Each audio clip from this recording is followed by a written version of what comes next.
Mga MCs bad trip sa post ng ABS-CBN. Jonas nagseryoso ng judging. Batas sinabi ang pagkakamali ni Saki sa naging laban nito kay Saint Ice. At GL, marami pang gagawin bilang battle MC.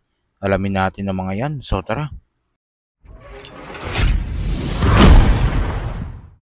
November 8 ang taong kasalukuyan. Mangyayari ang live event ni Looney, Ron Henley at Bamboo at marami pang iba.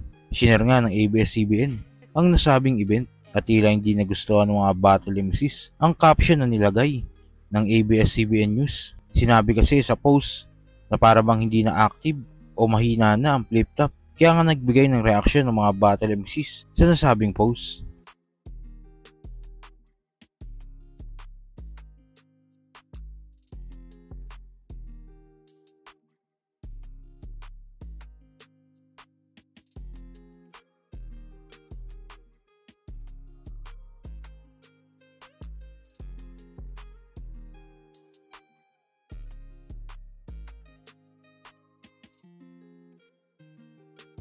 Sa kabilang balita naman, na-upload na nga ang labang Rapian vs GL.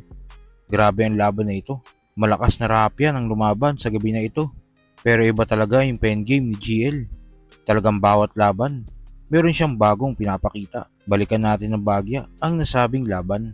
Kung usapang footwork, dapat Sanji. Kung IQ Nami, depensa 4th gear, tankman Haki, accuracy, Yusuf palagi yan sa battle kasi yung punch is just one piece of the puzzle.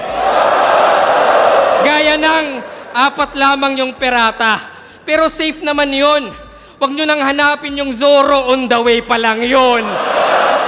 Tignan nyo, dalawang kalaban kasi si Rafian kay Gago maliit. Nagtawag ng aso, kaso yung plano tagilid.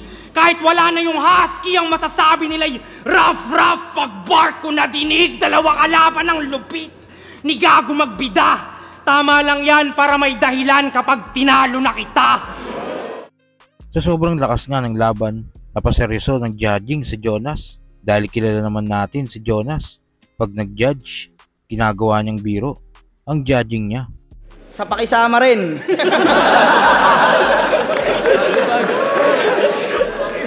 Ito kasi mga dito, mga tropa ko yan sa Valenzuela. Yan. Baga si Pamoso, nakaka-chat ko yan, nagpaparinig ng mga rounds, laas. Si Nego G naman, tropa ko rin yan nung mga kumbaga mas malapit yung loob ko sa kanila. Siyempre, bilang totoong tao, totoo naman, di ba? Totoo lang tayo rito. Bali, eto talaga ulit. Pakisama tong 1 and 2, binigay ko yung pakikisama ko. Dito sa dalawang kupal na nakapula. Tas yung totoong puso ng battle rap dito.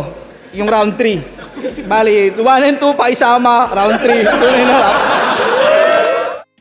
Pero dahil nga dalawang top tier ang naging labang GL vs Rapian, tila napaseryoso ng judging ang Kuya Jonas natin. Ito tropa ko tong dalawang to eh. Pero base sa nakita ko, nakuha agad ni GL yung momentum sa round 1. Sobrang lakas nung round 1 ni GL. Pakiramdam ko kahit malakas yung ginawa ni Rapian, hindi nakahabol yun dahil iba yung ginawa ni GL agad sa bungad. Sa kabilang balita pa, classic nga naging palitan ng quarterfinals sa buhay sa pagitan ni Saki at Saint Ice. Maraming nagsasabi na kung wala yung freestyle ni Saint Ice sa round 3, hindi siya tatagos kay Saki.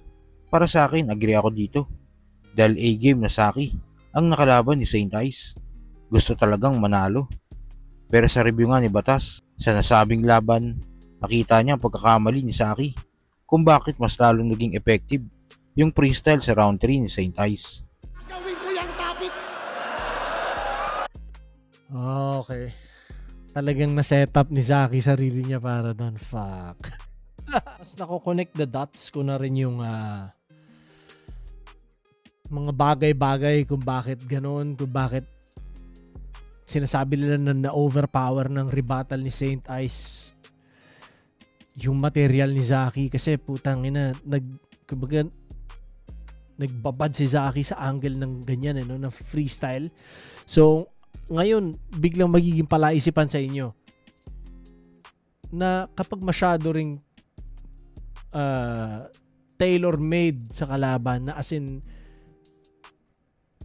para sa kanya talaga, may drawback din, di ba? So ngayon, May nasa akin ang Diyos! punch count, lamang third round ni Zaki. Pero, yun nga. Sa live, definitely si Saint Ice makakakuha nun. Dahil nga sa mga rebat niya na, sa mga freestyle niya, no? At sa uling balita, usap-usapan nga, ang kaka-upload lang ng 2 battle ni GL na nangyari sa Vuelta Balengtong 12 kung saan tinalo niya ang 2 sa malupit na battle MC ngayon na si Husky at Rapian. Balikan natin ang bagya, ang solidong linya ni GL sa nasabing laban. Sino ba di ba kay Husky? Well, that's me. Malakas ka lang sa puso, hearty, pero wak sa ulo, Gatsby. Kasi nga nag-panty at kala niya fancy yung lyrics ng malakas G at Mar 3. Ako, must see when I cook, Ramsey when I kick, Sanji. Kaya basag na parang nag-bungee, Jamsey, Humpty, Dumpty, basag. Kahit lives ni Husky, medyo unli, necromancy. Pero trust me, eto, nasty, Husky, start pa lang yung round 3. Kaya di mo na malayang, walang diamante na halang. Ika'y bali-bali naman, sa talas ng espada, ika'y hati-hati na lang. Yung dila ay katanang, nananabik na lang. Di ka na mamalikmatang. Ito yung Zoro, nung round 1, kararating pa lang. Tinalo nung Poseidong nagbuhat ng mundo. Ang bobo! Ako Poseidon, Manu Atlas, lahat mababanatan. Pati semi-finalist para bang naging kalaban. Old gods yung galawan, current gaganahan. Ito'y ultimate ni Zeus, lahat matatamaan. Base nga sa pinapakita ngayon ng GL, marami pa siyang magagawa sa mundo ng battle rap. Ito nga din ang nasilip ni Bruce nang may interview siya sa Dogbrock TV. Dagdag pa ni Bruce, isa na din daw sa kino-consider na GOAT ay si GL. Looney talaga. Tapos tingin ko, GL din. GOAT na rin yung si GL dahil sa marami pang gagawin yun. Tsaka yung mga pinapakita niya recently, no? Marami pa siyang gagawin. Tingin ko, hindi pa doon nagtatapos yun. Marami pa siyang gagawin. Kasi yung huli niya, di ba yung 2 kalaban niya eh. Nung Vuelta Balentong eh. Tingin ko, hindi pa yun. Kumbaga, hindi pa yun yung peak. Marami pang gagawin yun. Ano yung tao na yun kaya. So kayo ba mga kuis, tingin nyo? Makakabilang kaya si GL pagdating ng araw na mapasama bilang isang GOAT ng battle rap dito sa Pilipinas?